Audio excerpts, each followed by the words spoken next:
Muy buenas tardes, colegas de la PCL. Muchas gracias por permitirnos estar acá con ustedes esta tarde. Desde el confinamiento que la COVID nos impone, queremos compartir con ustedes entonces la temática vinculada con inclusión, sobre todo con los trainings online y cuántos retos y oportunidades esto puede traer a una organización como la nuestra desde la perspectiva de la igualdad, la diversidad, la inclusión y el trabajo que nosotros hacemos con los partners en Cuba. Si me permiten, pues compartir entonces la pantalla para poder mostrarles con el PowerPoint que será la guía para nuestros debates. Pues seguiremos entonces adelante. Comenzamos por presentar que nuestra organización es la organización británica que se encarga de las relaciones culturales y educacionales, que tiene oficinas en más de 100 países y desde el punto de vista legal somos una charity establecida desde 1934. Que las políticas que tiene la organización y las formas de conducta se debaten, se discuten y se comparten internamente y también a lo externo con nuestros partners, colaboradores y beneficiarios de nuestros proyectos, siempre buscando poder resaltar y poder apoyar lo mejor de los valores humanos. En este caso, los tiempos de COVID y las limitaciones que nos han impuesto nos ha hecho pensar en cómo nosotros podemos seguir apoyando todos estos cambios de política, cómo podemos adaptarnos a la era digital sin perder la esencia y los estándares de trabajo que nos han permitido pues, llegar hasta este momento. ¿Qué hacemos entonces acá en esta presentación? Pues bueno, pretendemos mencionar los principales elementos que consideramos en nuestra política de equidad, resaltando aquellos que más se destacan en nuestro trabajo en Cuba y también poder compartir retos universales y locales y cómo los pudiéramos enfrentar de forma conjunta con ustedes.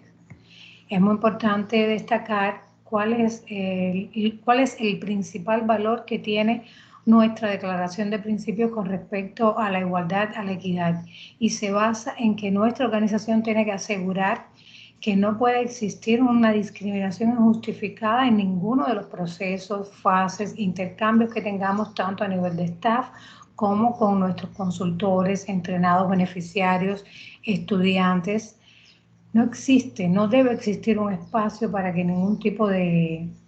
inequidad pueda prevalecer y debemos tratar a todos por igual, no importa qué edad tengan, si tienen o no alguna disability, la raza, la etnicidad, el origen, el género, la orientación sexual, el background socioeconómico, la forma de trabajar, si tienen o no tienen dependientes, si pertenecen o no a un grupo político, si tienen una condición de estado civil o estado marital, si están embarazados o no, no puede haber ninguna condición de este tipo que pueda limitar el trabajo que ningún individuo puede realizar en colaboración con el British Council.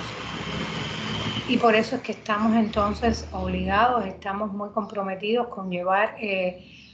todos estos principios a la práctica, comprendiendo, evaluando, trabajando en ambientes de diversidad,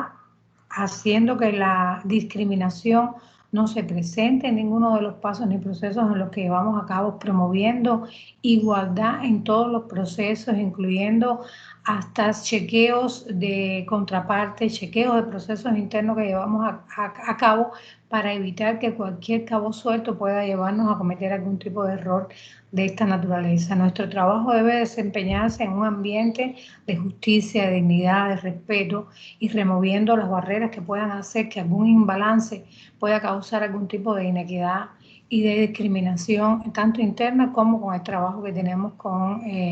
nuestras contrapartes, nuestros socios locales y los beneficiarios de nuestros proyectos. Nosotros tenemos algunas herramientas de trabajo que nos facilitan un poco mostrar las evidencias de cómo se está trabajando en los temas vinculados con la igualdad, la diversidad y la inclusión. Y uno de ellos es lo que llamamos el DAF, Diversity Assessment Framework, que es una especie de formulario de una evaluación interna que nos hacemos de cómo estamos realmente siguiendo todos los pasos que conducen a mostrar cuán diversa y cuán equitativa es nuestra organización, cuánto incluye a diferentes tendencias de diferentes tipos de vista del ser humano y llenamos esta especie de reporte, se compila por todas las oficinas y eso, se monitorean los resultados y se evalúa cómo cada oficina está cuidando de todos los aspectos que incluyen este reporte. Para nosotros es una herramienta de trabajo muy útil porque nos puede decir en qué elementos de la política de equidad pues no hemos hecho referencia a cuál debemos enfatizar en nuestro trabajo futuro. También hacemos un monitoreo de igualdad y esto tiene mucho que ver con la colección de datos que forma parte de los modelos de Data Protection, cómo nosotros podemos recoger la información estadística que nos permita mostrar cómo nuestra institución está trabajando con estos parámetros de inclusión y diversidad como parte de nuestro trabajo habitual. Para nosotros es muy importante poder mostrar con evidencias cuál es el trabajo que realiza nuestra organización. Nosotros en particular quisiéramos hacer un llamado al trabajo que vemos como retos para trabajar en cuanto al tema equidad, sobre todo vinculando a las disabilities y ubicándolo un poco en el contexto mismo de este evento que está celebrando la PCL, puesto que muchas veces las disabilities son invisibles. Y hay estadísticas que ya nos están hablando de que 1 de cada 7 personas en el mundo padece de una discapacidad, es alrededor del 15% de la población mundial y que se estima en 1.000 millones de personas. Por lo tanto, no es insignificante la repercusión que pueda tener cualquier trabajo que hagamos entre las personas discapacitadas. Nosotros también tenemos que considerar que hay cambios demográficos y que la ciencia y la tecnología también han incrementado su presencia en los modos de vivir y justamente también ellas pueden ocasionar algún tipo de barrera, sobre todo si pensamos en el envejecimiento poblacional y cómo además hay situaciones especiales de guerra, de movilidad, enfermedades que también pueden influir en cuán discapacitado puede convertirse un ser humano en un determinado momento. Como dice Bert Massey, la discapacidad es como un club abierto en el que cualquiera puede formar parte, del que cualquiera puede formar parte en cualquier momento de la vida y tenemos que preparar a nuestra organización para que elimine cualquier barrera que podamos tener y que impida a las personas discapacitadas pues el pleno goce de sus facultades y mostrar y realmente sentirse útiles en las sociedades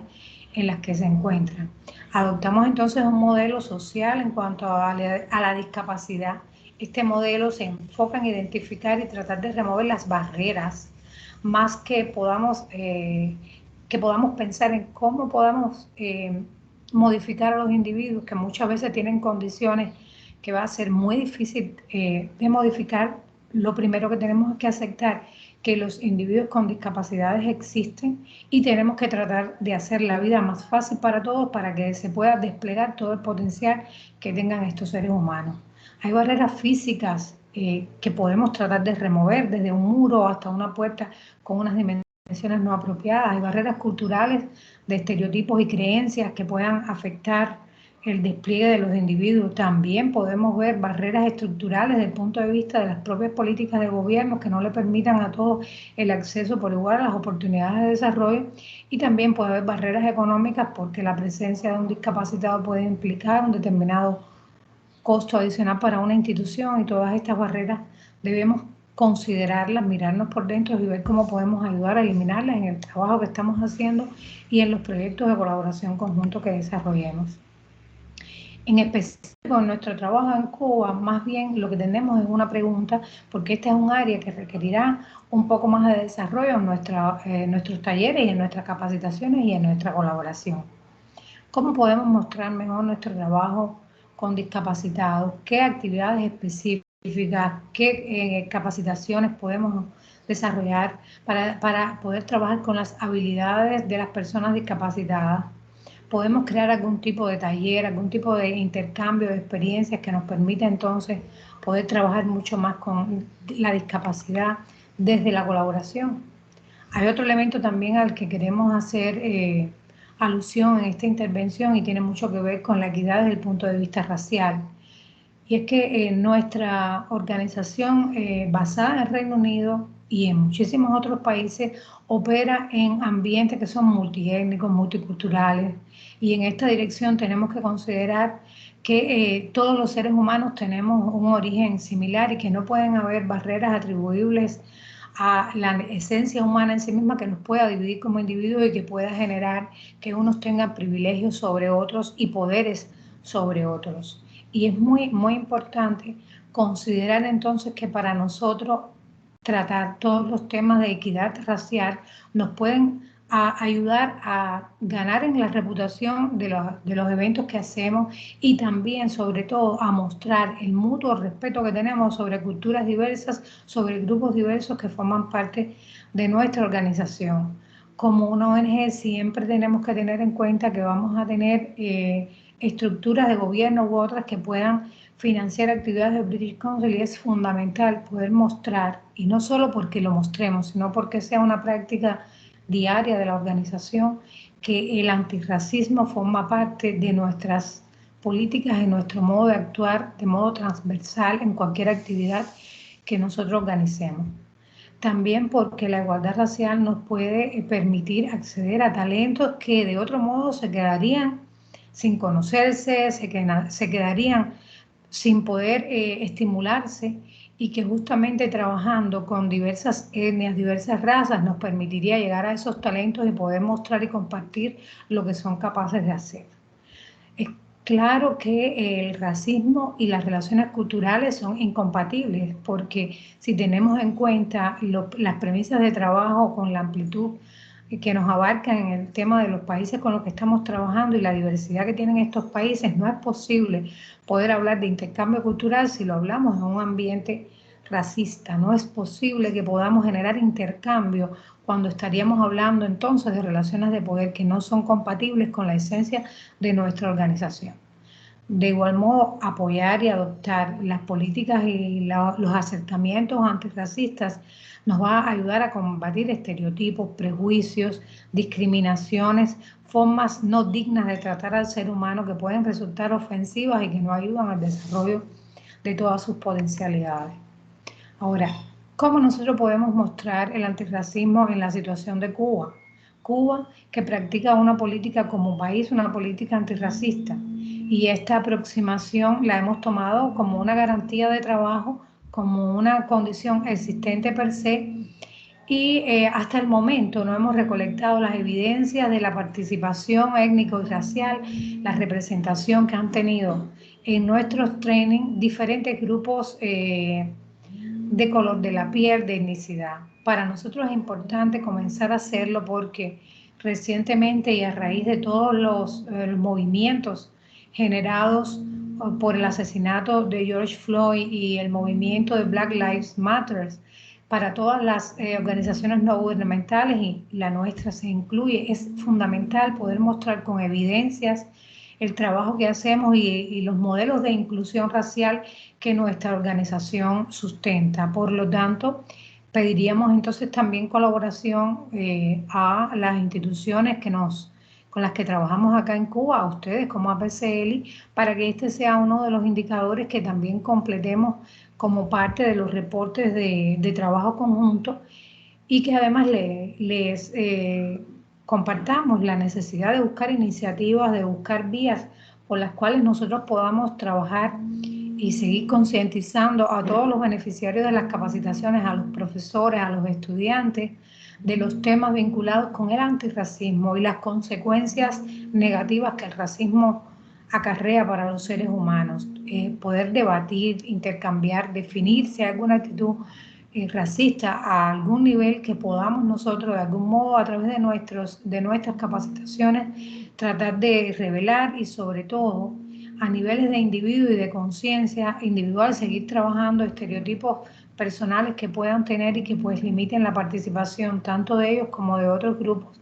en las actividades que nosotros promovemos.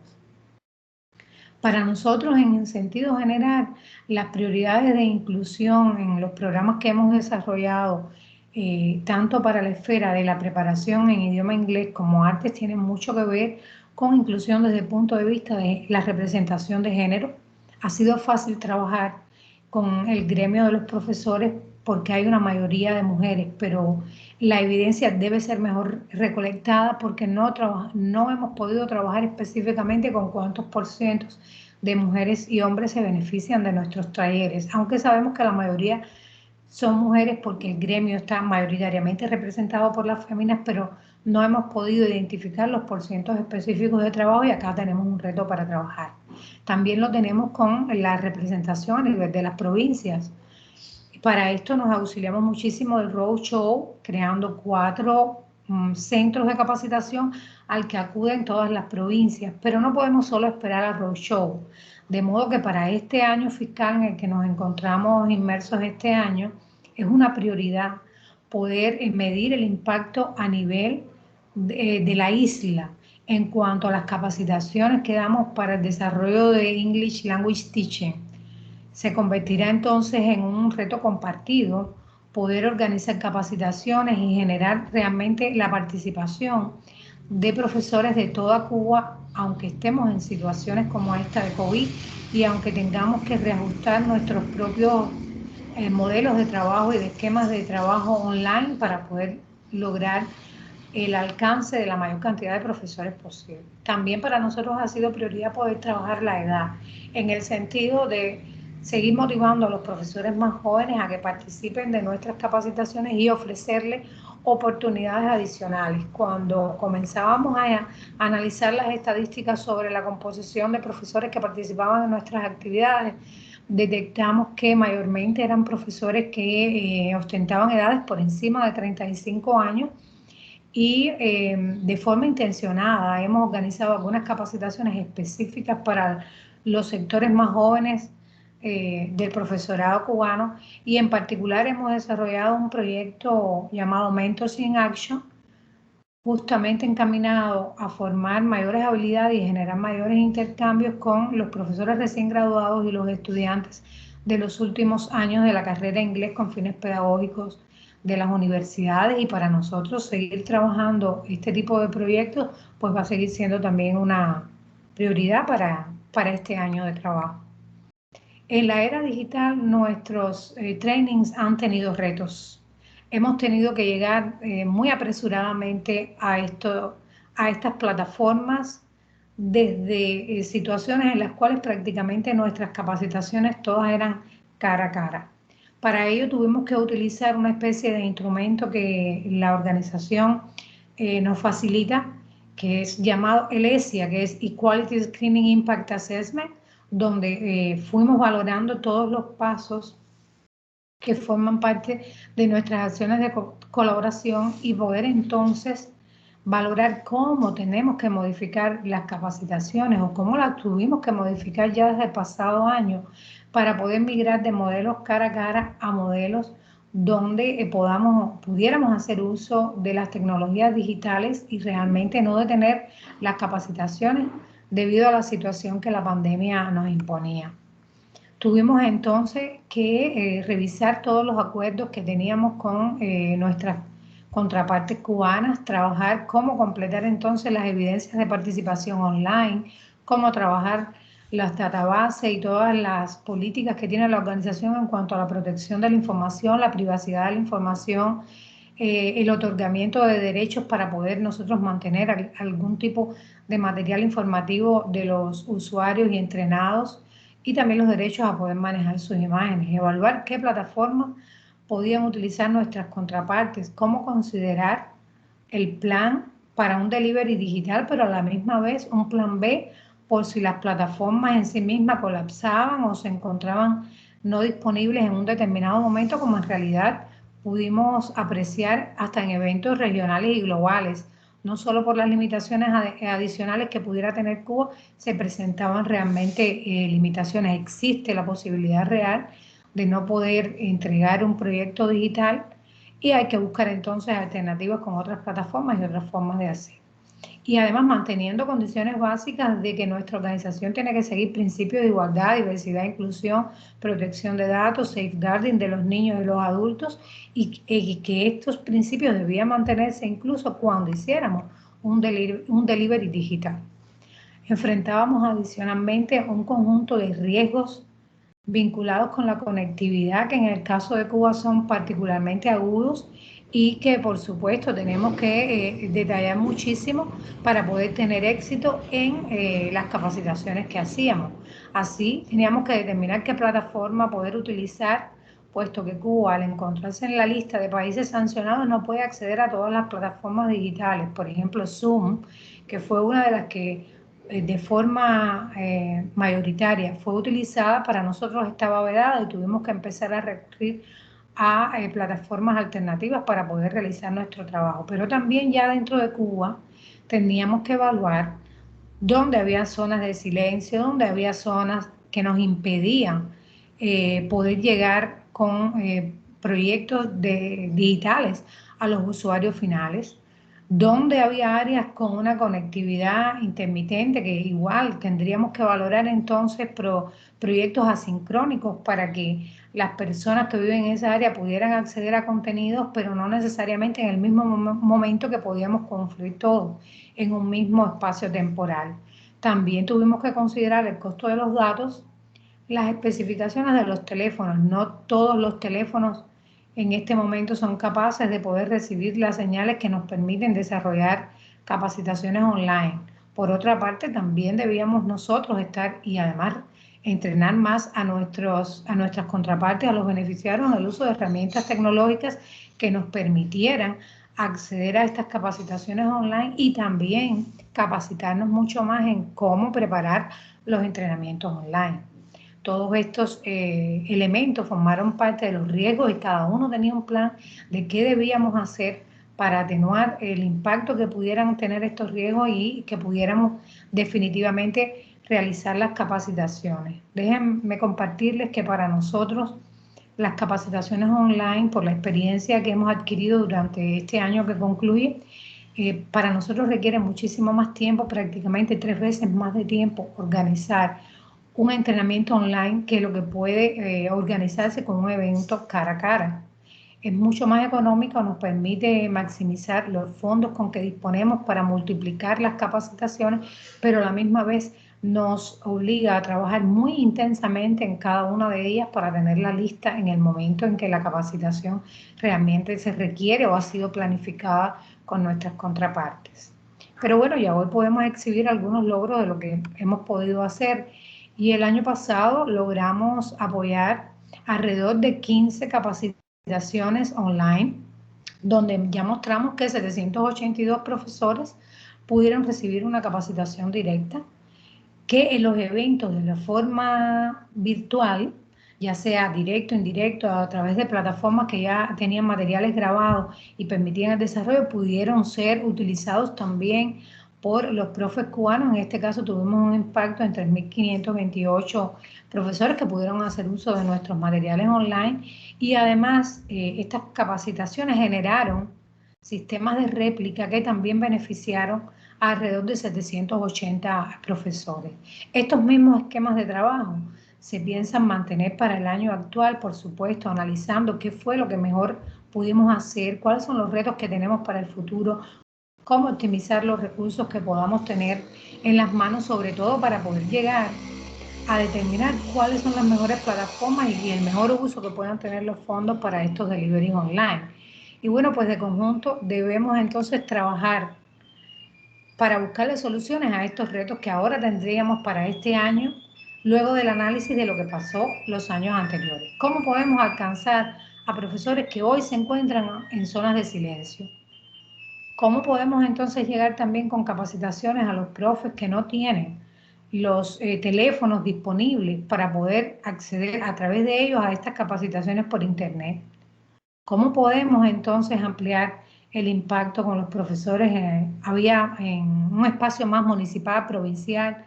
en los niveles básicos de educación. ¿Cómo entonces podemos medir que llegamos a estos profesores? ¿Cuáles son los contenidos básicos que ellos puedan necesitar? Nos parece y les queríamos compartir e invitar a buscarles respuestas a estos retos, porque ya sabemos que hay un camino para las capacitaciones online, pero también sabemos que no todos los profesores cuentan con la posibilidad tecnológica y geográfica en cuanto a la conectividad del área donde se encuentran ellos para poder acceder a este tipo de capacitaciones, y nos parece que realmente son puntos muy importantes para poder lograr una mayor inclusión en las capacitaciones que organicemos en el futuro, y pues los invitamos a trabajar de conjunto para mostrar cuán inclusivos podemos ser considerando estos retos que les mencionaba y quizás otros que tengamos también en el camino y que podamos debatir sobre ellos a continuación. Pues por ahora, muchísimas gracias por habernos permitido formar parte de este evento y por seguir compartiendo con ustedes en estas plataformas y en las que de seguro tendremos en el futuro para lograr que mayor cantidad de profesores cubanos puedan recibir acciones de capacitación de nuestra organización. Les reitero nuestra gratitud, ahí tienen cómo contactarnos y bueno, pues nada, seguimos en contacto en las diversas plataformas y eventos que de conjunto organizaremos para poder seguir desarrollando las habilidades en nuestros profesores de inglés. Muchas gracias y bueno, que siga el debate.